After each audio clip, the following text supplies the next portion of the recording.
देश आणि धर्मासाठी विश्वात्मके देवे साधक मंडळ। गुरुर् ब्रह्मा गुरुर्विष्णू गुरुर्देवो महेश्वरा गुरुर् साक्षात् परब्रह्म तस्मै श्री गुरुवे नमः तस्मै श्री गुरुवे नमः। जय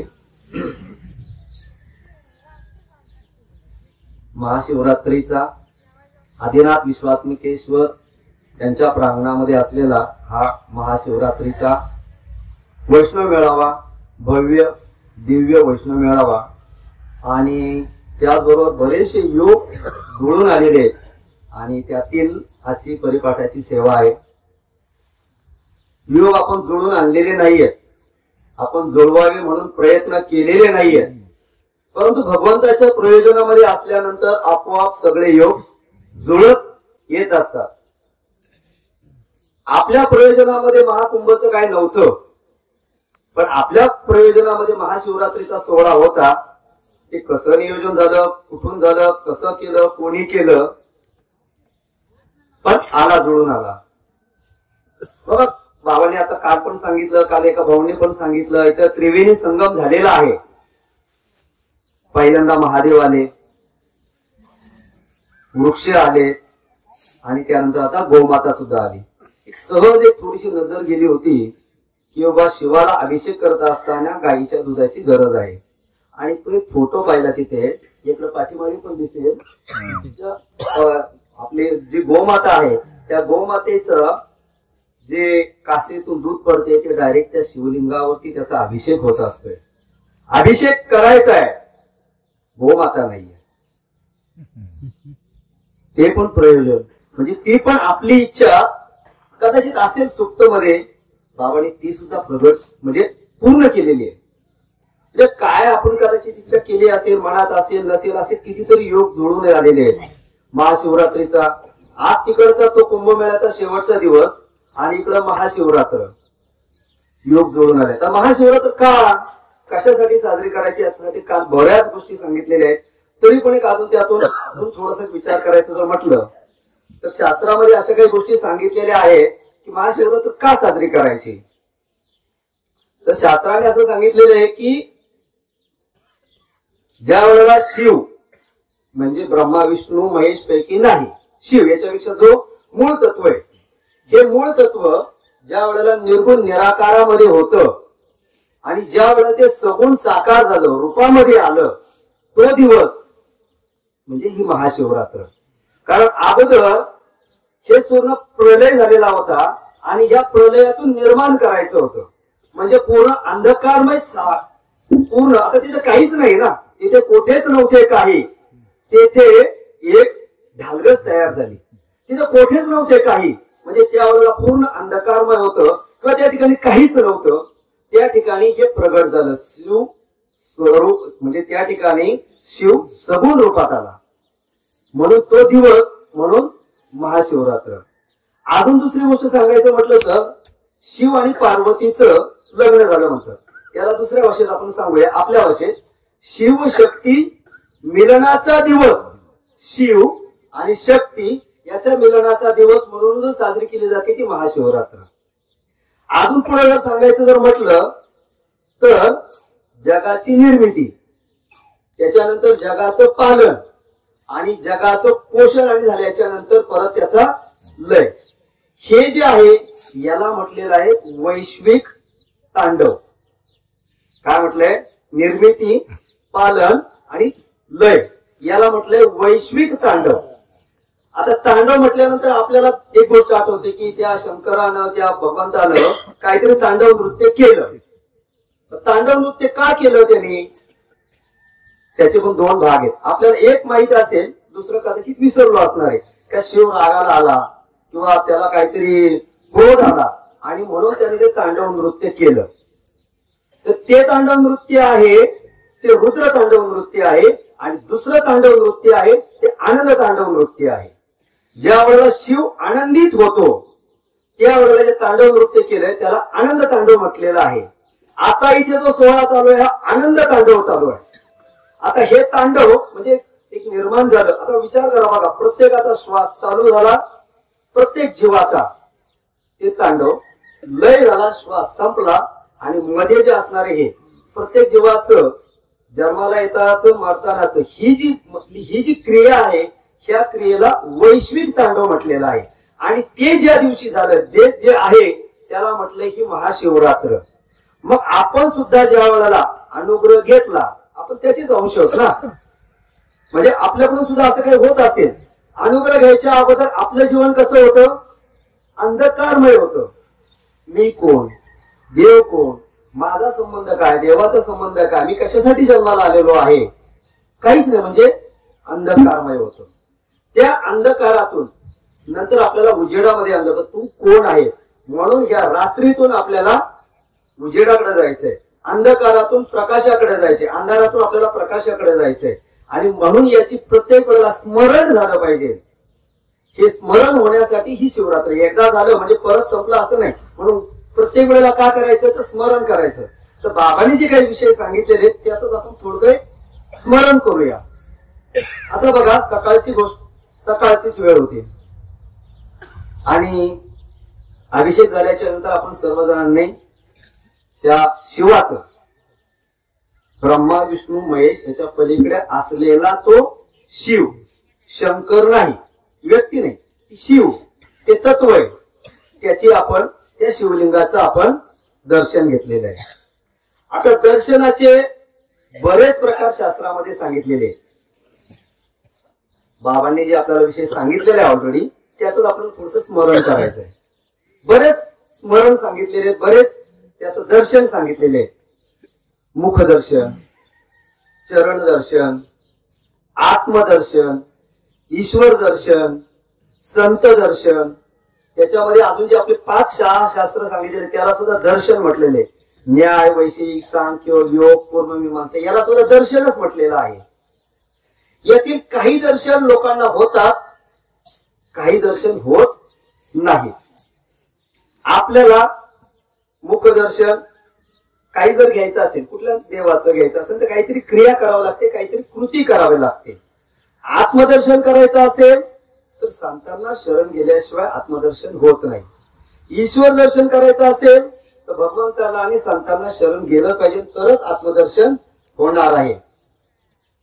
परंतु असं एक दर्शन आहे की त्या दर्शनासाठी तुम्हाला काही कृती करावं लागत नाहीये. जसं समजा आता तुम्हाला पांडुरंगाचं दर्शन घ्यायचंय, इथून तुम्हाला पंढरपूरला गेलं पाहिजे, म्हणजे काहीतरी कृती झाली. तिथे गेल्याच्या नंतर आंघोळ केली पाहिजे, परत रांगेत उभं राहिलं पाहिजे, तर तुम्हाला त्या पांडुरंगाचं दर्शन होईल. म्हणजे काहीतरी कृती झाली, काहीतरी क्रिया झालेली आहे. पण एक दर्शन असं आहे की त्या दर्शनासाठी तुम्हाला काहीच क्रिया करावं लागत नाहीये आणि ते दर्शन सगळ्यांना होणार आहे, सगळ्यांना होते. तुम्ही जरी त्याला चिंतन नाही केलं, जरी सुद्धा तुम्ही काही त्याला साधना नाही केली, जरी सुद्धा काही तुम्ही कुठं ध्यान धारणा नाही केली, तरी सुद्धा ते दर्शन होणार आहे. पण कधी? म्हातारपणामध्ये. कधी? म्हातारपणात. कशाचं दर्शन होणार आहे आणि कोण करणार आहे ते दर्शन? आपण तरुणपणात केलेली जी काही कर्म आहेत, जे काही आपण केलेल्या क्रिया आहेत किंवा आपण जे काही केलेले त्या ठिकाणचे जे झालेल्या गोष्टी होत्या, त्या गोष्टी म्हातारपणामध्ये आपल्याला भोगाच्या रूपानं दर्शन देणार आहे. कधी? तरुणपणात नाही, म्हातारपणात. मग काय काय मस्ती केलेली आहे ते तरुणपणाला जे भोगायला येणार त्यावरून समजायचं आपण अगोदर काय काय दोषयुक्त, सकाम, निषिद्ध जी काही कर्म केली ती भोगायला येणार आहे. त्याच्यावरून समजायचं ते दर्शन होणार आहे आणि ते प्रत्येकाला होणार आहे. त्यासाठी काहीही साधना करावी लागणार नाही. पण ह्या दर्शनासाठी, आत्मदर्शनासाठी मात्र करावं लागणार आहे. आता समजा आपण त्या विश्वात्मकेश्वरचं दर्शन घेतलं आणि ते दर्शन घेताना प्रत्येक माणसाच्या मनामध्ये सुप्त इच्छा आहे, असते. माझं उदाहरण सांगतो मी, तुमचं नाही सांगतो, पण असणार आहे की एकदा तरी मला त्या ईश्वराचं सगुण साकार रूपाचं दर्शन व्हावं, असं आपल्याला एक इच्छा असते ना. आणि समजा तो आपल्या समोर प्रगट झाला आणि त्याने मागितलं, बोल बाबा तुला कुठलं दर्शन पाहिजे. आपण म्हणतो मला दर्शन दे. आणि त्याने जर आपल्याकडे मागितलं कुठलं दर्शन पाहिजे तुला, तर आपण काय उत्तर देणार. जर माहित असेल म्हणून नाही गुरु भजीचे, जर माहित असेल तर आपण त्याला सांगणार. जर माहित नसेल आज्ञेने असो तर आपल्याला कुठलं दर्शन देईल. बघा समजा आपण किराणा मालाच्या दुकानामध्ये गेलो आणि त्याला म्हटलं मला एखादी वस्तू दे, तर तो काय म्हणणार दुकानदार, कुठली वस्तू पाहिजे त्याचं नाव सांग. त्याच्या दुकानाचं भरलेलंच असतंय की. आता समजा आपला गो प्रोडक्टचं स्टॉल आहे, आपण त्यांच्याकडे गेलो ताईकडे, दीपाली ताईकडे गेलो किंवा विनय ताईकडे गेलो किंवा अजून आपले जे मंडळी त्यांच्याकडे, आम्हाला एखादा प्रॉडक्ट द्या. ते विचार ना कुठला प्रॉडक्ट पाहिजे, नाही तुम्हाला जो आवडेल तो द्या असं म्हणतो का आपण, नाही. आता दुसरं उदाहरण सांगतो. समजा हॉटेलमध्ये जेवायला गेलो आणि ते वेटर आला तुमच्याकडे, काय पाहिजे भाऊ तुम्हाला, आपण आपली आवडीची डिश सांगणार आणि त्याला म्हटलं नाही तुला जे आवडते ते दे. तो काय देईल, समजा त्यांनी मांसाहाराची थाळी आपल्या पुढे आणून दिली, जेवणच आहे का आपल्या उपयोगीचं ते, नाही. तस त्या देवानं जर आपल्याकडे मागितलं तुला कुठलं दर्शन पाहिजे, आपल्याला माहित नसेल तो दर्शन देणार. कुठलं, हे याला म्हटले अनुदर्शन. म्हणजे जे भोग भोगायला येतात ते म्हातारपणामध्ये भोगायला येतात त्या दर्शनाला म्हटले अनुदर्शन. मग म्हातारपणामध्ये भोगा, मग कधी चौकार, कधी षटकाराच्या रूपाने येणार, कधी तोफेच्या रूपाने येणार, कधी बंदुकीच्या गोळीने येणार, तो अजून याने येत राहणार. आणि मग मात्र आपले ससे हेलपाट चालू होत राहते, माझ्याच वाट्याला का, कारण आपण दर्शनामध्ये तेच मागितले त्याच्याकडे, ते म्हटलं घे. मग इथे विवेक ठेवायचा, कुठलं दर्शन पाहिजे, मला हे बाकीचं दर्शन नको, अनुदर्शन नको, मला द्यायचे आत्मदर्शन दे. आणि ते आत्मदर्शन कसं घ्यायचं, आज सकाळी बाबांनी आपल्याला अनुभवाला आणून दिलेलं. नुसतं सांगितलं, आपल्याला कधी म्हटलं तुम्हाला अनुदर्शन पाहिजे का म्हणून, कधी सांगितलंय नाही. आत्मदर्शन घ्या, सकाळी उठा, चिंतनाला बसा आणि ते आत्मदर्शन घ्या, ईश्वर दर्शन घ्या. कसा तो सगळीकडे भरलेला आहे पहा. आता बघा बरेचसे लोक मंदिरात जातात, आपण पण जात होतो, आपण पण जातो. आता बाबांनी आपल्याला ज्ञान देऊन आपल्याला ज्ञानी बनवलेलं आहे. आता ज्ञानाचं दर्शन आणि ज्ञानी सोडून असणाऱ्या इतर माणसाचं दर्शन कसं असणार आहे, एक उदाहरण पाहूया म्हणजे त्याच्यावरून समजेल. समजा आपल्याकडे एक घडा आहे, त्याला ग्लास म्हणूया, थोडक्यात दुसऱ्या भाषेत समजेल म्हणून. आणि तो ग्लास आपल्याला पाण्याने भरायचा, त्यासाठी नदी किनारी किंवा गंगा किनारी गेलो आणि तो ग्लास पाण्यामध्ये बुडवला. तो पाण्यामध्ये ग्लास आहे. आता त्या ग्लासाच्या आत पाणी आहे की ग्लासाच्या बाहेर पाणी आहे, दोन्हीकडे म्हणूया, आत पण पाणी आहे, पाण्यात पण बाहेर पण पाणी आहे. दुसरा प्रश्न, पाण्यात ग्लास आहे का ग्लासात पाणी आहे, पाण्यात ग्लास आहे, ग्लासात पाणी आहे, बरोबर आहे, बरोबर. आता पाण्याचं आकार, ग्लासाचं आकारमान आणि त्या नदीचं आकारमान फरक आहे की नाही, म्हणजे व्यापकता किती आहे. आता दुसरा त्याच्यातून एक लक्षात ठेवा, आतमध्ये असलेलं पाणी आणि त्या ग्लासाच्या बाहेर असलेलं पाणी त्याचे गुणधर्म एक असतील तर वेगळे असतील. म्हणजे आतमध्ये असलेलं पाणी पण त्याचे गुणधर्म तेच आहेत आणि बाहेर असलेल्या पाण्याचे गुणधर्म तेच आहेत. तस मंदिरामध्ये असलेला देव आणि मंदिराच्या बाहेर असणारा देव एक असेल की वेगळा असेल, त्याच्यामध्ये काही फरक असणार आहे का. आतमध्ये असलेल्या देवाचे गुणधर्म, आता तो निर्गुण निराकार आहे तरी सुद्धा त्यांनी काही गुण धारण केलेले, मग त्याचे गुण आणि बाहेरचे गुण एक असतील तर वेगळे असतील. आपल्या आतमध्ये असलेला आणि बाहेर असलेला वेगळा असेल की एक असेल, एकच असणार आहे. म्हणून ज्ञानाला दर्शन जरी तो शिवालयामध्ये जरी गेला, शिव मंदिरामध्ये गेला तरी सुद्धा त्याला दर्शन न झाल्यासारखं आहे, कारण तो देव फक्त मंदिरातच पाहत नाही तर सगळ्या विश्वामध्ये पाहत असतोय.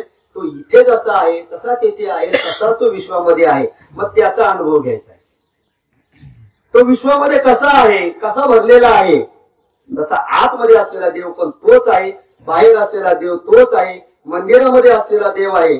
आत हरी बाहेर हरी, हरीने घरी कोंडिले, सगळीकडे तोच घडवलेला आहे. मग याच्यामध्ये म्हणून हे ज्ञानाचं दर्शन आहे. आणि बाकीच्या माणसांचं दर्शन कसं असेल फक्त मंदिरात. मग चला आज वैष्णोदेवीला जाऊया, आज पंढरपूरला जाऊया, आज महालक्ष्मीला जाऊया, त्यांचं दर्शन. आणि ज्ञानाचं बाबाने आपल्याला काय सांगितलं, जळी स्थळी सगळीकडे तोच भरला आहे, झाडामध्ये पण तोच भरला आहे. तुम्ही तो ब्रह्म आहे म्हणून त्याचं दर्शन घेऊन म्हणून त्याची सेवा करता ना. आता अजून थोडस पुढे जाऊया. दर्शनच आपलं चाललेलं आहे. समजा आपण गोमातेचं दर्शन घेतो, बाकीचे लोक पण गोमातेचं दर्शन घेतात. दर्शन घेतल्यानंतर काय वाटतं आपल्याला, एक धन्यता वाटते, चांगलं वाटतं, आनंद वाटतो. आनंद वाटल्याच्या नंतर आता ज्ञानाचं दर्शन आणि ज्ञानी सोडून इतर जणांचं दर्शन, तेच आपलं चाललेलं थोडा विषय. गायीचं दर्शन घेतलं, गायीला पुढे चारा टाकलेला होता, पण काही कालगतीनुसार तिच्या समोरचा चारा थोडासा बाजूला गेला आणि तिचं तोंड त्या चाऱ्यापर्यंत पोहोचत नाहीये. तुम्ही गायीचं दर्शन घेतलंय आणि बाजूला गेला, आणि जो ज्ञानी आहे तो काय पाहणार, अरे गायीचं तोंड तिथपर्यंत पोहोचत नाही, मला गायीला खायला दिलं पाहिजे. मग तो चारा त्या गायीच्या समोर आणून टाकणार. ज्ञानी माणसाला पण दर्शन झालं आणि दुसऱ्या माणसाला पण दर्शन झालेले.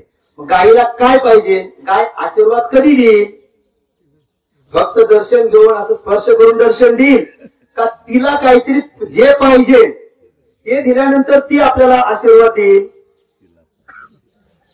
आपलं दर्शन कसं होतं, आपलं अगोदरचं दर्शन कसं होतं, आता काय, अरे ती झाडे आहेत, ती गायी आहे, मग त्या गायीला खायला पाहिजे, सकाळी उठल्याच्या नंतर तिची धार पण काढली पाहिजे, तिच्या खाली पडलेलं शेण आहे ते पण काढलं पाहिजे, त्याच्यानंतर तिचं दूध पण काढलं पाहिजे. जर दूध नाही काढलं तर काशीमध्ये साठणार, काशीमध्ये साठलं तर त्या गायीला त्रास होत राहणार, मग ते पण केलं पाहिजे.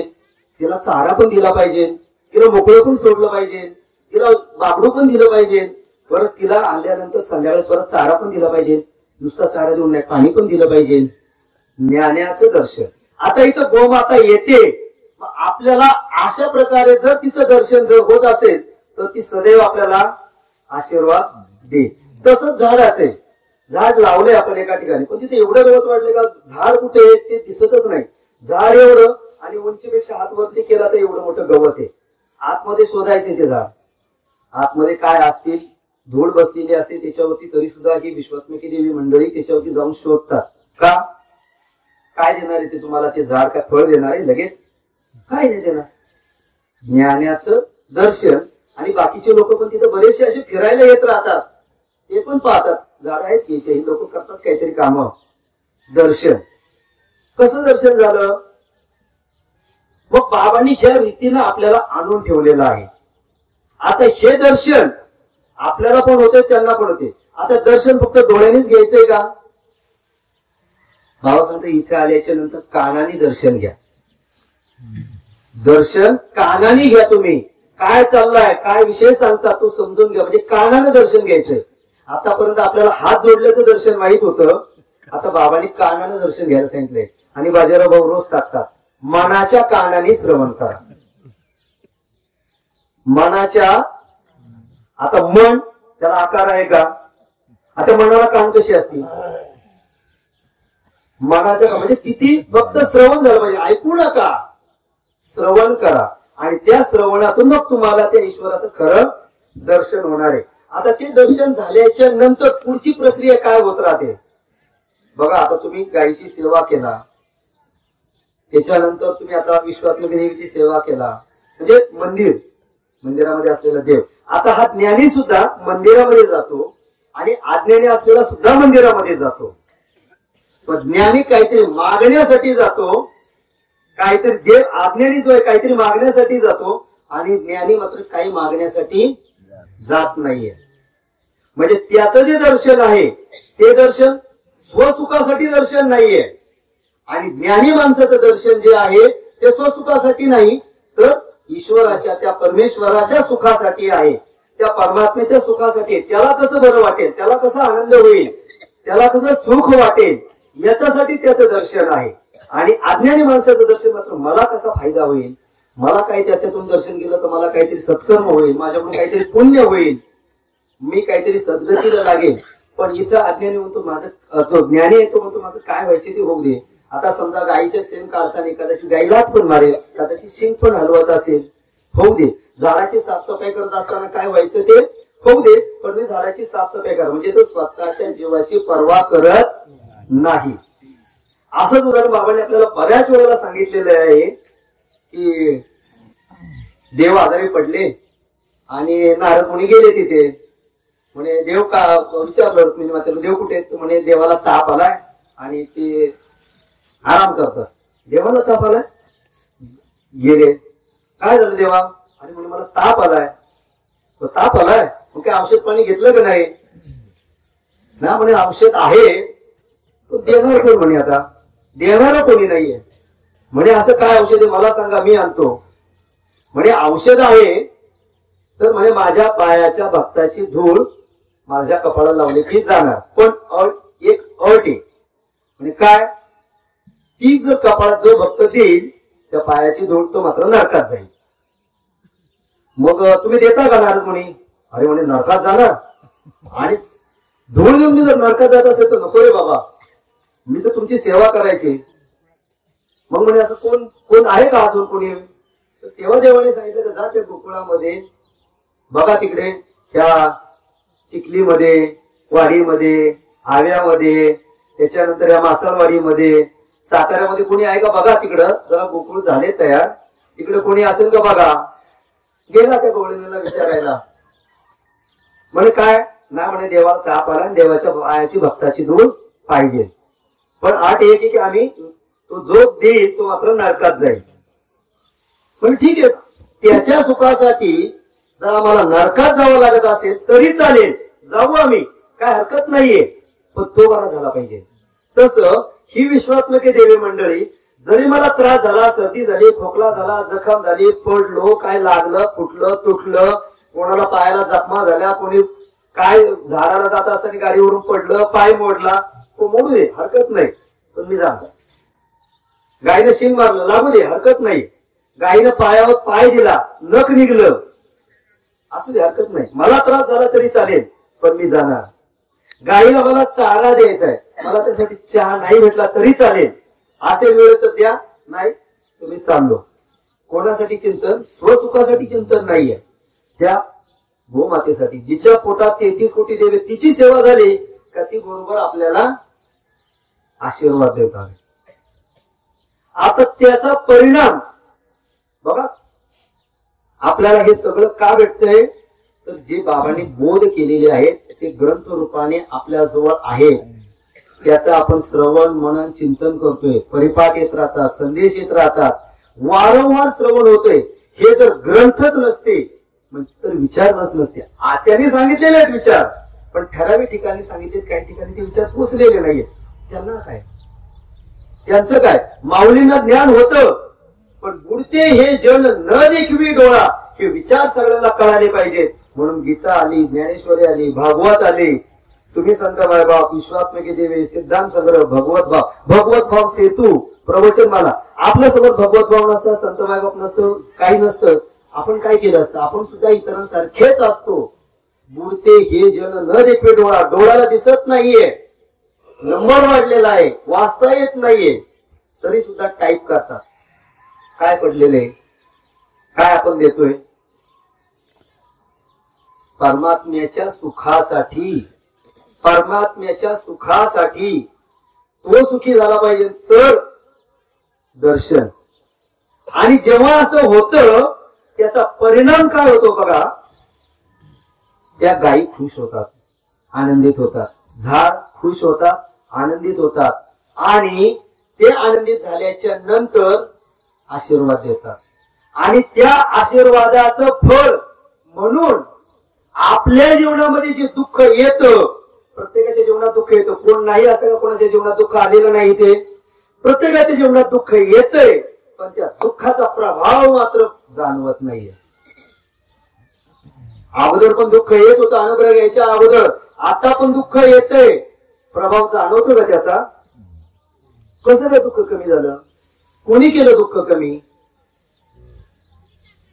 त्या गोमातेनं, त्या विश्वात्मकेश्वरनी, त्या झाडांनी, त्या ग्रंथांनी कृपा केली म्हणून त्याचा दुःखाचा प्रभाव आपल्याला जाणवत नाहीये का? कारण कोणाकडून तरी भक्ती झाली आणि त्या भक्तीच्या प्रभावामुळं त्यांनी आशीर्वाद दिलाय. म्हणून बाबा सांगतात एक गाय घ्या. अवघड सांगितलं एका ऋषींना, तुम्हाला हे पाहिजे ना, आत्मज्ञान पाहिजे ना, तर तुम्हाला काय करा, एका गायीच्या 1000 गायी करा, तर तुम्हाला आत्मज्ञान होईल, तुम्हाला ते ज्ञान होईल. त्यांनी केलेल्या सेवेचा परिणाम म्हणून आपल्या ते भक्ती झाली म्हणून त्या भक्तीच्या प्रभावाने आपल्यावरती असलेला जो दुःखाचा प्रभाव तो जाणवत नाहीये. त्यांनी केलेली सेवा कोणी केली? श्रीपाद बाबांनी केली, ज्ञानेश्वर माऊलींनी केली, तुकाराम महाराजांनी केली, एकनाथ महाराजांनी केली, सगळ्या संतांनी केलेली. त्यांनी केलेल्या सेवेचा परिणाम, त्यांनी केलेल्या भक्तीचा परिणाम, त्यांनी केला त्याचा परिणाम म्हणून आपल्याला तो आशीर्वाद भेटत आहे. म्हणजे करतोय कोण आणि आशीर्वाद घेतोय कोण? मूर्ती हे जन न देखवे डोळा, ज्ञानेश्वरी नसती त्यांनी गुरु माऊलींची सेवा केलेली नसते. आता विश्वात्मके देवे येणे वागेने तोषावे, तोषोनी मत द्यावे फासाय दाणे, जे खळांची व्यंकटी सांडो. भक्ती केल्याने त्याने आशीर्वाद दिला, हा होईल दान पसावं. त्याचा परिणाम म्हणून आपण हे आनंद उपभोगतोय. तुकाराम महाराजांनी ते केलं. तुकाराम महाराजांची गाथा बुडवली. बघा त्यांच्या डोक्यात काय प्लॅनिंग आहे पाखंड्यांच्या, बुडतील का नाही त्यांना अगोदर शंका होती म्हणून त्याला दगड बांधले. कशाला? गाथेला. बुडलीच पाहिजे अगोदर शंका होती, बुडली नाही तर मग त्याला दगड बांधले आणि दगडासहित सोडलं. किती दिवसानंतर? 14 दिवसानंतर, 13 दिवसानंतर दगडासहित तारियेल्या वह्या, दगडासहित ते वह्या आपण तो वरती आल्या तर ते दगड पण तरले गेले. कुठले दगड? जे दगड त्या गाथ्याला बांधून होते ते, बाकीचे नाही. बाकीचे बरेच होते ना नदीमध्ये. तसे हे जे दगड आहेत हे तुम्ही आम्ही यांना जोडून आहेत म्हणून तरुण आहेत. आपल्या व्यक्तीचा नव्हे हा प्रकार. हे दगड त्या भगवत भावना तरुण जोडून आहेत, त्या परब्रह्माला त्यांच्याशी आहेत, संलग्न आहेत म्हणून तरलेले आहेत. आपल्या भक्तीनं आपल्या कृतीनं नाही, त्यांनी तारलेलं आहे. म्हणून भगवंतांनी सांगितलं बाबा तो सेतू बांधलेला होता, त्या नळ आणि निळला विचारलं काय बाबा ते दगड तरतात म्हणते. तो म्हणे तरतात पण ते माझ्या व्यक्तीचा नव्हे हा प्रकार. मग कसे काय तरतात? ते म्हणे तो हनुमंत सर्वश्रेष्ठ भक्त आहे आणि तो आंघोळ करतो त्या ठिकाणी आणि त्या भक्तीचा तो तवंग तयार होतो आणि त्या तवंगावर ते दगड तरलेले आहेत जे सेतूचे आहेत. ते दगड त्याच्यामुळे तरले कोणामुळं? भक्तीमुळे तरलेले आहेत. तसं हे दगड कशामुळे तरलेले आहेत? श्रीपाद बाबांनी केलेल्या भक्तीमुळं, माऊलींनी केलेल्या भक्तीमुळं, तुकाराम महाराजांनी केलेल्या भक्तीमुळं, याच्या भक्तीमुळं. आणि जे पहाटेच्या ब्रह्ममुहूर्तावर आपलं भजन मागं पुढं इकडं इकडं खाली वर, कधी 4ला, कधी 3ला, कधी 4:30ला, कधी 5 वाजता, कधीच नाही. आणि त्यांनी सांगितलेल्या रीतीनं तर अखंडपणे नाहीये, पण त्यांचं भजन मात्र अखंड चालू आहे. आणि त्या भजनामुळं ते म्हणतो ना एक वाक्य आहे की वाळल्याबरोबर मोल सुद्धा जळतं. तर ते पूर्णपणे अपेक्षा रहित आहे, निरपेक्ष भजन चालू आहे. आणि त्या निरपेक्ष भजनामध्ये आपण थोडस सामील होतोय म्हणून हे बाकीचे तरलेले आहे. हा आपला नाही. त्याने ही रीत जर आपल्याला घालून दिली नसेल काय केलं असतं आपण? होती का माहिती? का रीत होती का? कसं करायचं भजन ही तरी माहित होती का? भजन करायचं हेच माहित नव्हतं, पुढचं काय माहित असणार आहे आपल्याला? हे त्यांच्यामुळे झालेलं आहे. पण तरी सुद्धा त्यांना जो अनुभव येतोय तसा आपल्याला अनुभव येतोय का? नाहीये. का बरं अनुभव येत नाहीये? हे त्याच्या पाठीमागे कारण आहे. कारण आपली अजून त्या स्थितीला, त्या भावावर गेलेलो नाही. का? तर ज्या वयामध्ये आपण अनुग्रह प्रबोध करून ही क्रिया करून घ्यायला पाहिजे होती त्या वेळेमध्ये आपलं ते वय बाद झालंय किंवा नाचलंय किंवा वायाला गेले. वयाचं 16, 17 आणि 18 ह्या वयामध्ये जो करायला पाहिजे होता परमार्थ तो आपण केलेला नाही, म्हणून आपलं ते वय वायाला गेले, म्हणून त्या अवस्थेपर्यंत आपण गेलेलो नाही.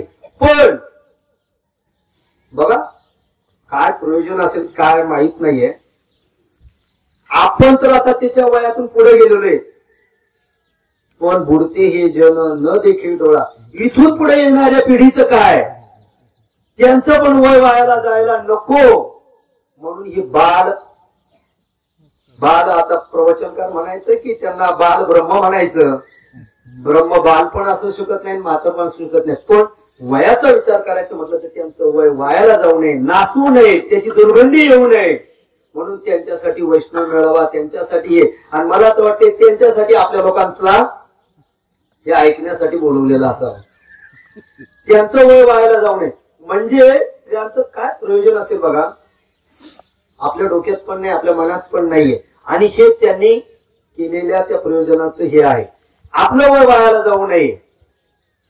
वयाचं 16, 17, 18 गेले वायाला, पण आता त्याची सुद्धा खंत वाटू नये. बघा त्यांचं प्रयोजन काय आहे, आपल्याला ती सुद्धा खंत वाटू नये म्हणून हे ब्रह्ममुहूर्तावरचं भजन दिलंय. तसं पाहायला गेलं तर ते वय नाचलंय म्हणजे दुर्गंधी आली, पण तरी सुद्धा तुम्ही तर फ्रेश बसलेला आहे, ते तुमची तर काही दुर्गंधी येत नाहीये, सुगंध येतोय. ह्या भक्तीतून सुगंध येतोय ना, ह्या भक्तीतून सुगंध येत राहतोय का, तर त्यांनी केलेल्या त्या भक्तीचा, त्या शक्तीचा तो परिणाम म्हणून आपल्याला तो अनुभव येत राहतोय. बघा हे त्यांनी केलेली जे आपल्यासाठी प्रयोजन आहे, कसं किती प्रयोजन आहे बघा. अजून बाबा सांगतात ह्या गोष्टीचा तुम्हाला अनुभव आलाय का, काही गोष्टीची तुम्हाला प्रचिती आली का. आता अनुभव आणि प्रचिती शब्द ऐकायला सारखे वाटतात, पण अनुभव आणि प्रचिती याच्यामध्ये थोडासा फरक आहे. आपल्याला याची प्रचिती आली का बघा. आता एक असंच गाव होतं, रस्ता होता, जसं आता बाहेर रस्ता चाललाय तिथे, आणि तिथे एक बोर्ड लिहिलेला होता, येथे रस्ता संपला आहे. पण आमच्यासाठी थोडे आगाव असतात काही, आणि पाहूया म्हटलं पुढं काय आहे. तिथे पुढे जाऊन पाहिलं तर काय होती, खोल दरी होती. मला तर उडी तर टाकू शकत नाही, मग मागं फिरला. मागं फिरल्यानंतर त्याच बोर्डच्या मागच्या बाजूने लिहिलं होतं, आली का प्रचिती. बोर्ड काय लिहिलं होता, रस्ता संपला आहे, आणि मागून काय लिहिलं होतं, आली का प्रचिती. म्हणजे अनुभव आल्याशिवाय प्रचिती येत नाही. आता बघा आपल्या जीवनात दुःख आहे, लग्न केल्यानंतर अजून वाढतं, लग्न करून घेतो, आली का प्रचिती. ज्याने केलं नाही ते म्हणत नाही, त्यांना माहित नाही अजून अनुभूती नाही आली, प्रचिती नाही आली. ज्यांनी केलंय तो कोण म्हणतोय का, नाही. संसार करून सुख आहे का, नाही, तरी पण संसार करतोय, दुःख भेटते, आली का प्रचिती. सुधारला का.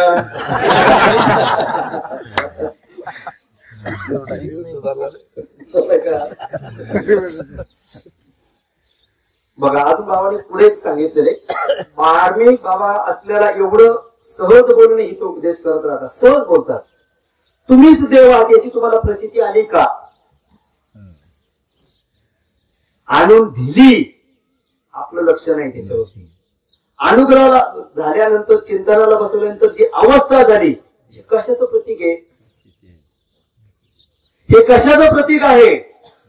बाकीच्या ठिकाणी काही अनुभूती नाहीये, तुम्हालाच काही अनुभूती आहे. तुम्ही ब्रह्म आहात, तुम्ही देव आहात, तुम्ही त्याचा अंश आहात, ही प्रचिती आहे. ते अष्टसात्विक भाव तयार होणं हे तुम्ही ब्रह्म आहे याचं सर्टिफिकेट आहे, ही प्रचिती आहे, हा अनुभव आहे. बाकीच्यांच्यावरती का नाही, त्या ठिकाणी का हा अनुभव येत नाही, तो ब्रह्म आहे याची प्रचिती का येत नाही. इथे आपल्याला प्रचिती आणून दिली, अनुभव आणून दिलेला आहे. आता अजून प्रचितीचा विचार करायचं म्हटलं, इलेक्शन चालू होतं. भारत 1947 ला काहीतरी स्वतंत्र झाला. त्याच्यानंतर 65 वर्ष काही राजकारण्यांनी राज्य केलेलं आहे. त्यांना दिल्याच्या नंतर काही विशिष्ट समाजाला प्राधान्य दिलं आणि आपल्या हिंदू समाजासाठी कमी केलं. त्यामुळं बघा 1950 साली भारतामध्ये फक्त 600 मस्जिद होत्या. किती? 600 मस्जिद होत्या. आज भारतामध्ये 6 लाख मस्जिद आहे. प्रचिती आली, कोणाला मत दिले त्याची. 6 लाख मंदिर. आपली मंदिर किती वाढली त्याच्या पटीत. एवढ्या 600 मस्जिद, 600 फक्त, त्याच्यावरून 6 लाख झाल्या. कोणाच्या आशीर्वादाने झाल्या? कोणाच्या सरकारच्या आशीर्वादाने झाल्या. आणि त्यांना एवढं हे करून सुद्धा त्यांना ते काय अनुदान कशासाठी? पैसा हिंदूंचा, हिंदूंच्या मंदिरातला, आणि ह्या हिंदूंच्या मंदिरातल्या असलेल्या पैशावर अनुदान मात्र त्यांना, आणि ज्यांनी दिलं त्याला मात्र अनुदान नाहीये. आतापर्यंत ज्याला आपण शिक्के मारून निवडून दिलं त्यांनी हे प्रचिती आपल्याला आणून दिलेली आहे. वरून काय सांगणार? या शिवावरती अभिषेक करायची काय गरज आहे? तेवढं दूध जर तुम्ही इकडे दुसरीकडे कुठे वापरलं तर खूप चांगलं झालं असतं. ऐकताना किती गोंडस रूप वाटतंय, पण किती विकृत भावना आहे त्याच्या पाठीमागे. म्हणजे आपली भावना आपलं अधिष्ठानच काढून टाकायचंय. ज्या ठिकाणी अधिष्ठानच ठेवणार नाही, आपलं शिव हे अधिष्ठान आहे. म्हणून त्यांनी काय केलंय? आपलं जिथं अधिष्ठान आहे ते अधिष्ठान बाद करायचं चाललेलं आहे. ज्या ज्या ठिकाणी शिव मंदिर आहे ती शिव मंदिरच का उद्ध्वस्त करायची चालले? कारण शिव हे आपलं अधिष्ठान आहे. म्हणून ज्ञानाला झालेलं दर्शन हे शिव सगळीकडे आहे, ते अधिष्ठानच काढून टाकायचं चाललेलं आहे. प्रचिती, अनुभव आणि प्रचिती आणून दिली, पण आपले डोळेच उघडत नाहीत. म्हणून आपल्याला प्रचिती येऊन सुद्धा आपण कुठं काय झालेलं आहे म्हणे.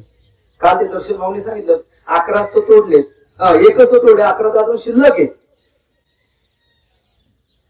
एक एक करतच जाणार ना. सुरुवात कुठून तरी एकापासून, पण एकाच ठिकाणी थांबवलं तर पुढचे सगळे शाबूत राहणार आहे. हा का विचार आपण करत नाहीये? तिथंच का ठेचत नाहीये? आतापर्यंत सरकारने का असा विचार केलेला नाहीये? आता 360 कलम का बाद झालं? तर अगोदर 370 नाही म्हणे, त्याला हात लावायचं म्हणलं तरी दंगल, दालकोळ वगैरे बरंच काय काय होईल. 10 वर्षामध्ये आली प्रचिती. शिवरामाचं, प्रभू रामाचं मंदिर होत नव्हतं, प्रचिती आणून दिली. अशा कितीतरी गोष्टी आपल्याला झालेल्या आहेत, त्याची अनुभूती दिलेली आहे, प्रचिती आलेली आहे. म्हणून आता इथून सावध व्हा. आता दिलंय ना आणून, मग अनुभव आणून दिलाय, प्रचिती आणून दिली, मग आता आपण कोणाच्या बाजूने आहोत? देव देश धर्माच्या बाजूने आहोत का जे देव देश धर्माला बुडवण्यासाठी चालले त्यांच्या बाजूने आहोत? जर देव देश शाबूत असेल तर धर्म आणि देव शिल्लक राहील. जर जिथे देशच नसेल तुझा धर्म काय असणार आहे? देव कसा शाबूत असणार आहे? म्हणून देव देश धर्मासाठी करायचं. म्हणून हा शिवाचं अधिष्ठान आपल्याला केलेलं आहे. आता शिव कसा आहे बघा, त्यासाठी बाबांनीच उदाहरण सांगितलेलं, तेच आपण परत स्मरण करूया. एक ब्राह्मण असतोय, काशीचा ब्राह्मण असतोय, आणि त्या काशीचा ब्राह्मण शिवाची पूजा करत असतोय. निरपेक्ष भावानं, काहीच नाही, मला काही अपेक्षा नाही, काय नाही. जशी तुम्ही गोमातेची, वृक्ष संवर्धनाची, ग्रंथाची, विश्वात्मिकेश्वरची जशी पूजा अर्चा करत राहतात, तसाच तो पण करत असतोय. तेव्हा त्याच्यावरती तो शिव प्रसन्न होतो आणि विचारतो, तुला काय पाहिजे? नाही म्हणे, मला काय गरज नाहीये, पण मी निरपेक्ष भावाने तुमची, मला करायला सेवा आवडते म्हणून मी करतोय. नाही तरी पण म्हणे काय आहे? नाही म्हणे, मला मुलगा नाही, एवढंच ते थोडस काय. बर म्हणे, ठीक आहे, मी तुला मुलगा देतो, पण तुला चॉईस करायचे 2 मुले, त्याच्यापैकी कुठला मुलगा पाहिजे? एक आहे 5 वर्षाचा आणि एक आहे 100 वर्षाचा. 5 वर्षाचा आहे, मग तू चॉईस कर, तुला कुठला पाहिजे? नाही म्हणे, अजून त्यात काहीतरी गुह्य घडलेले ते मला ते सांग. बर म्हणे, 5 वर्षाचा आहे तो सुपुत्र आहे आणि 100 वर्षाचा आहे तो कुपुत्र आहे. मग तुला 5 वर्षाचा पाहिजे का 100 वर्षाचा पाहिजे? आता 100 वर्षाचा जर कुपुत्र असेल, काय करायचं ते घेऊन? त्यापेक्षा म्हणे, नाही, मला 5 वर्षाचाच मुलगा दे. दिला, मुलगा मोठा झाला. आता दिलाय कोणी? शिवाने दिलेला आहे, शंकराने नाही म्हणत, शिवाने दिलेला आहे. तो मुलगा कसा असेल हो, त्यांनी दिलेला तेजपुंज तरणा बाण काय एकदम सौंदर्यवान असा मुलगा असणार. मुलगा मोठा मोठा होत चालला, आनंद वाढत चालला. पण याला ते लक्षात आलं का अरे त्या शिवानं मला एक सांगितलं होतं की 5 वर्षाचा आहे, म्हणजे 5 वर्षाच्या नंतर हा, त्याचा जो शब्द दिला म्हणजे 5 वर्षानंतर हा निघून जाईल. त्याला ती कुठेतरी शंका वाटायला लागली की अरे आता ते 5 वर्ष होत आले आणि मग आता काय करायचं. तर म्हणजे आता कोणाचा तरी सल्ला घेतला पाहिजे. मग त्या ठिकाणी राजूभाऊ सारखे, कॅप्टन भाऊ सारखे असे होते, त्यांना विचारलं काय करू. तर त्यांनी सांगितलं तुला एका महात्म्याला दर्शन झालं पाहिजे. महात्म्याचं दर्शन, आपलं दर्शनाचा विषय चालू आहे काय, तुला महात्म्याचं दर्शन झालं पाहिजे. बरं म्हणे ठीक आहे, पण महात्मा ओळखायचा कसा. तो महात्मा आहे कसं ओळखायचं, त्याने पांढरे कपडे घातले म्हणून, फेटा बांधलाय म्हणून, काय धोतर घातले म्हणून ओळखायचं का. नाही म्हणे तसं नाही, जे जे भेटेल तुला तो महात्माच आहे असा भाव ठेवायचा. तिथं कसलीच शंका घ्यायची नाही, म्हणजे 0% शंका, म्हणजे no complaint no comment no objection, comment नाही नो ऑब्जेक्शन, असं काहीच शंका घ्यायची नाही, काही अट ठेवायची. ते आहे ना तो परब्रह्मच आहे, तो महात्माच आहे असा विश्वास ठेवायचा आणि त्याचं दर्शन घ्यायचं. मग ते दर्शन घेतो, ते जो येईल त्याचं दर्शन घ्यायचं, जो येईल त्याचं दर्शन घ्यायचं. 7 दिवस उरले होते शेवटच्या 5 वर्षातले, त्यातले 4 दिवस निघून गेले, 3 दिवस शिल्लक राहिले. जो येईल त्याचं दर्शन घ्यायचं. मग त्या दिवशी तिथे सप्तऋषी आले होते आणि त्या ब्राह्मणाने त्या मुला दर्शन घेतलं त्या सप्तऋषींचं आणि त्या मुलाला सुद्धा सांगितलं तू दर्शन घे. दर्शन घेतल्यानंतर त्या सप्तऋषीने त्याला काय, त्या मुलाला आशीर्वाद दिला, त्या ब्राह्मणाला आशीर्वाद दिला की तू चिरंजीवी भव. आशीर्वाद दिला. आशीर्वाद दिल्यानंतर ह्या ब्राह्मणाने गप्प बसावं ना थोडस. नाही तो म्हणे अहो ते तुम्ही आशीर्वाद दिलाय खरा, पण ते मला तर असं असं सांगितलेलं आहे की हा 7 दिवसात जाणार, आता तो 3च दिवस उरले. ते सप्तऋषी टेन्शन मध्ये झाले. बर म्हणे ठीक आहे, असं आहे का. म्हणे मुलाला आम्ही घेऊन जातो. आता तो ब्राह्मण मोकळा झाला. टेन्शन कोणाला आलं, सप्तऋषींना आलं. हे सप्तऋषी आता काय करायचं काय करायचं म्हणून म्हणे चला आपल्या मालिकेतील जो आहे ब्रह्मदेव त्याच्याकडे जाऊया. ब्रह्मदेव आहेच वरती ना. गेले त्याच्याकडं, त्याचं दर्शन घेतलं सप्तऋषींनी आणि त्या मुलाला पण सांगितलं तू पण दर्शन घे. त्या ब्रह्मदेवाने पण आशीर्वाद दिला की तू चिरंजीवी भव. या सप्तऋषींनी सांगितलं अहो तू तर उद्या जाणार आहे आणि तुम्ही आशीर्वाद दिलाय, हे कसं काय. आता ब्रह्मदेवाला पण टेन्शन आलं, सप्तऋषी मोकळे झाले. टेन्शन कोणाला आलं, ब्रह्मदेवाला. आपण पण कधी कधी असंच करतो, आपल्या खांद्यावरचं ओझं काढायचं आणि त्याच्या खांद्यावर टाकायचं, आपण मोकळं. आपण कोणाचे त्याने पण ओझं त्याच्या गळ्यावर टाकलं. आता ब्रह्मदेव टेन्शन मध्ये आला, म्हणजे सप्तऋषी मोकळे झाले, ब्राह्मण मोकळा झाला.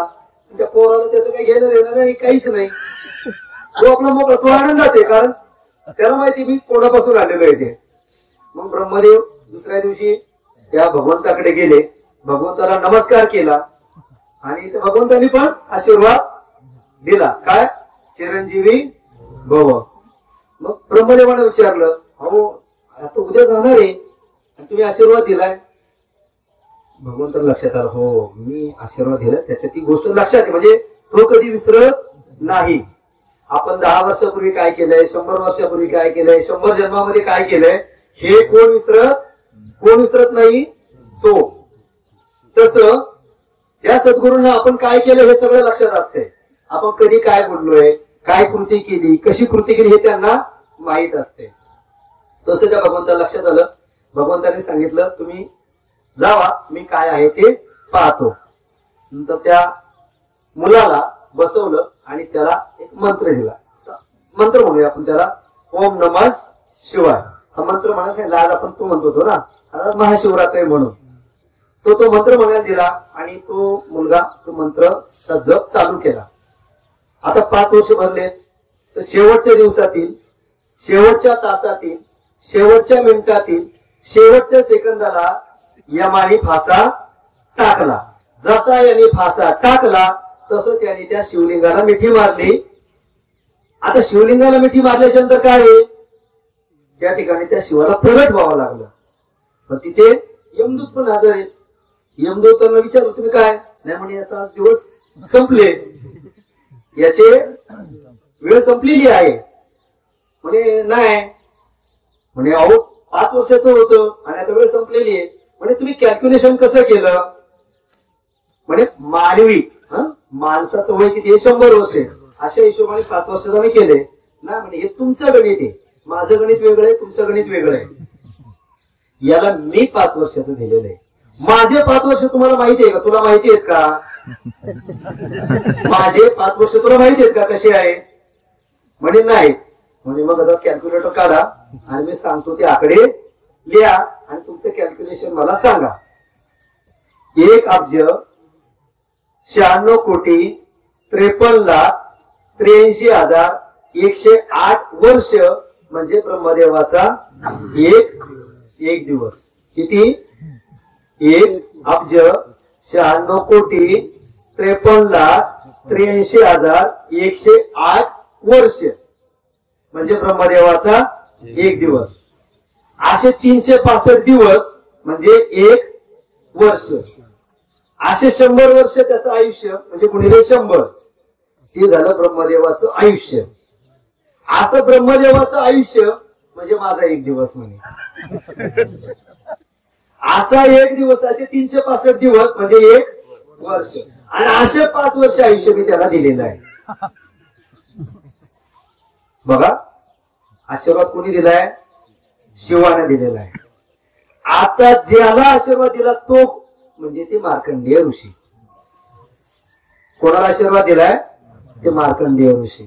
आणि त्या मार्कंडेय ऋषीला तो शिवाने आशीर्वाद दिला म्हणजे त्यांना थोडक्यात एक चिरंजीवच करून सोडलेला आहे. असा आशीर्वाद शिवाने दिलेला आहे. आता तो शिवाने दिलेला आशीर्वाद, तो मार्कंडेय ऋषींची कथा आपण बऱ्याच ठिकाणी म्हणजे श्यामबाणीमध्ये ऐकलेली आहे की बाबा एक ते मार्कंडेय ऋषी असे ते पाऊस पडत होता आणि त्यांच्या समोरून कृष्ण आणि अर्जुनाची जोडी जात होती. आणि त्यावेळेला त्या अर्जुनाला दया आली की हे मार्कंडेय ऋषी पाऊस पडतोय आणि वडाचं पान डोक्यावर घेऊन असे उभे आहेत. तर अर्जुनाला दया आली की बाबा मी तुम्हाला एक पर्णकुटी बांधून देऊ का.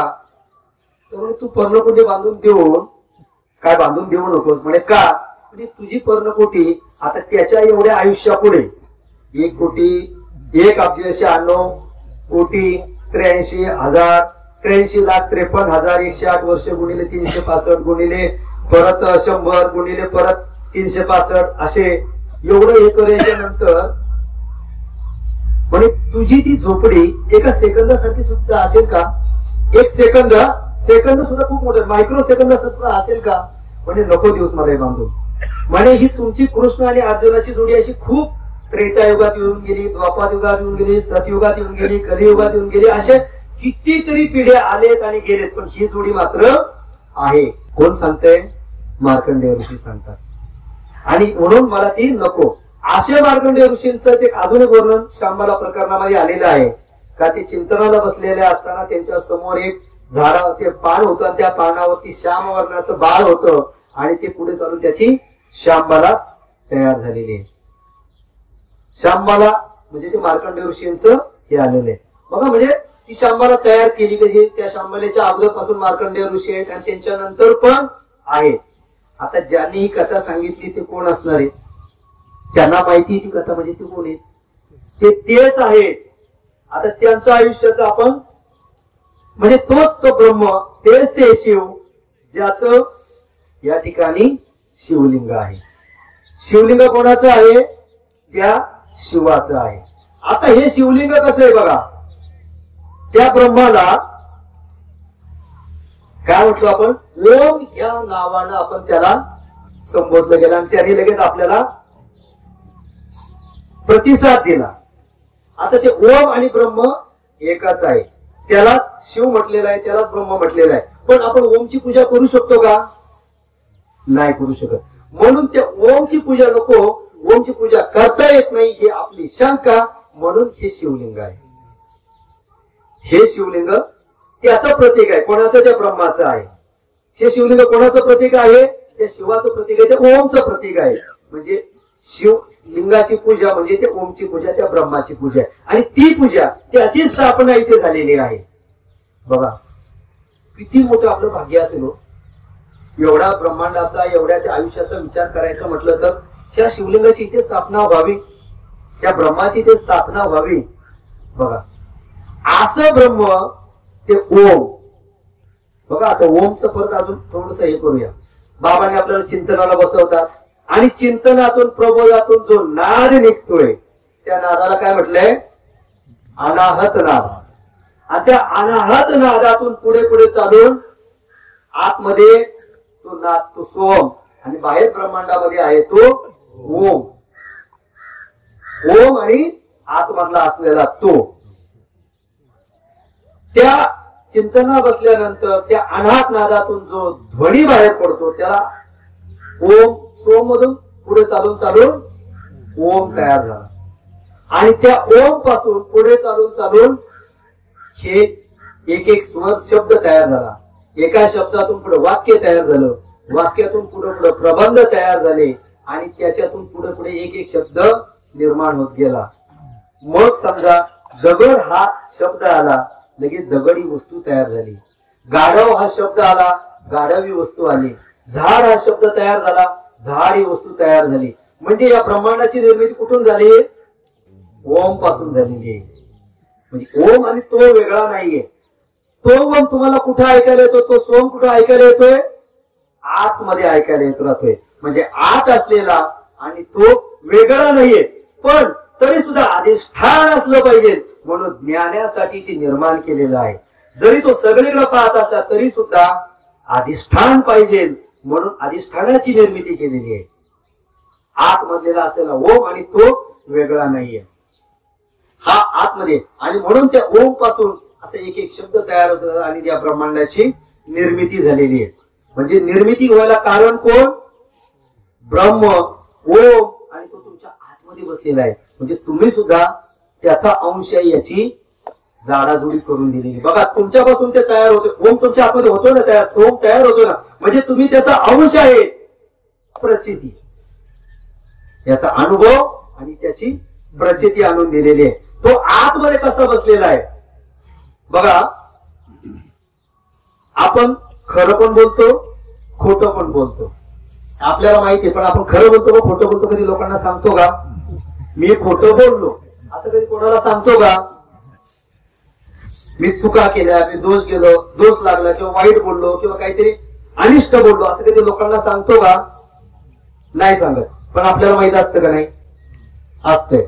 बरोबर आहे. आपल्याला बरोबर माहित असते काय केलं, खरं बोलतोय, खोटं बोलतोय, दोषयुक्त बोलतोय, निषिद्ध बोलतोय, काय बोलतोय आपल्याला बरोबर माहित असते. आता आपण जरी बोलत नाही तरी पण आपल्या मनामध्ये काही ध्वनी उमटत असतात. आपण स्वतःलाच ऐकत असतोय. आपण मनातल्या मनात बोलतो ना, मनातल्या मनात बोलतो. जीभ हालत नाही, ओठ हालत नाही, काहीच नाही, पण तो ध्वनी मात्र आपण आतल्या आत ऐकत असतो का नाही? आपण बोललेले शब्द काही पण असू द्या, मला गावाला जायचं हा शब्द आहे, एवढं जरी स्मरण झालं, तो आहे ना तो आतमध्ये, त्याचं सुद्धा होतंय ना, ते येतोय याचा अनुभव सगळ्यांना. हा शब्द फक्त नुसतं असंही केलं तरी लगेच आठवते, म्हणजे तो ध्वनी आहे. आणि तो ध्वनी मात्र बाबा सांगतात तुम्हाला 20 डेसिबल पेक्षा 120 डेसिबल पर्यंत ऐकायला येते. त्याच्यापेक्षा कमी असेल तर ऐकायला येत नाही. पण तो ऐकतोय ना, पण तुम्हाला ऐकायला येते. म्हणजे कोण ऐकते आतमध्ये? तो ऐकतोय. कोण? तो आत्मा ऐकतोय आणि त्याची नोंद ठेवत असतोय. त्याची काय ठेवतो? तो नोंद ठेवत असतोय. कोण? आत्मा. मग बाबा म्हणतात मेल्यानंतर तुम्ही त्या विश्वकर्माच्या समोर गेल्याच्या नंतर म्हणतात याची लावरे, याची सीडी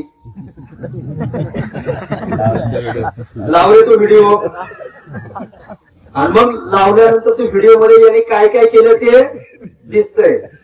नोंद कुठे झालेली आहे? आतमध्ये. कशी झालेली नोंद? प्रत्येक क्षणाला नोंद झालेली आहे. प्रत्येक क्षणाक्षणाला त्याचं चित्रीकरण होतंय.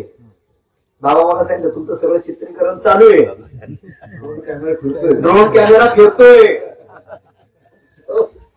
आतमध्ये आहे ना तो, बाहेर तर आहेच आहे, तो तुमच्या आतला पण आपल्याला जाणून घ्यायचा आहे. तो गुप्त रीतीनं तुमचं चित्रीकरण करतोय. कोण? गुप्त चित्र, चित्र गुप्त चित्र, चित्र कुठे बाहेर आहे का आतमध्ये आहे? चित्रगुप्त कुठे आहे? कोण? आत्महत्यालाच वेगळी वेगळी नावं दिलेली आहेत. ते चित्रीकरण गुप्तपणे चित्रीकरण करणारा चित्रगुप्त, त्यालाच वेगळी नावं दिलेत. मग त्याला तुम्ही ब्रह्मा विष्णू महेश काय पण म्हणा, हे सगळे कोणाचे अंश आहेत? त्या शिवाचेच अंश आहेत, म्हणजे त्या सद्गुरूचेच अंश आहेत. मग त्याची वेगळी वेगळी रूप आहेत, त्याला आपण वेगळे वेगळे देवता म्हणून संबोधतोय. असं आपल्या आतमध्ये होत राहते. परंतु ज्या वेळेला सत्संगामध्ये येत राहतो त्यावेळेला मात्र त्या ठिकाणी चित्रीकरण होत नाही आपल्या कर्माचं. म्हणजे त्या ठिकाणी आपल्याकडून निर्धारित कर्म होत राहतात. त्यामुळं त्या घ्यायची सीडी किंवा तो कॅसेट किंवा त्या ठिकाणचा असलेला तो रोल कॅमेऱ्यातला ब्लँक निघतोय.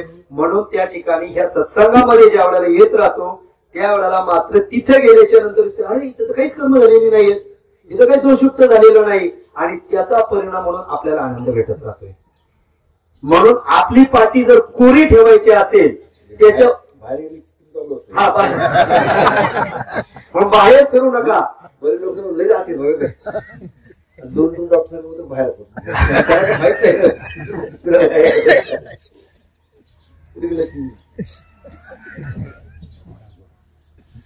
आई माझी पहिला एक ह्या होत ना ड्रोन कॅमेरा न झाले तुम्ही एकत्र आले आणि आत कॅमेरा एक ह्या आवडले एक ह्या आवडले. बाबा सांगतो म्हणून बाहेर असं फिरू नका, आत या, तिथं मारू नका, इथं मारा. तिथं झोपायची तर इथे येऊन झोपा, इथे होणार आहे, त्याचं हॅमरिंग होणार आहे. अजून त्याच्यात एक वेगळा सिद्धांत सांगायचा होता, वेळ नाहीये. झालेली सेवा बाबांच्या चरणी, शिवाच्या चरणी, विश्वात्मिकेश्वराच्या चरणी अर्पण करतो. जय हरी.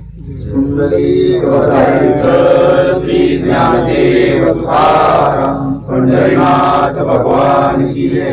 ज्ञानेश्वर महाराज सच्चिदानंद श्रीपाद भगवान की जय.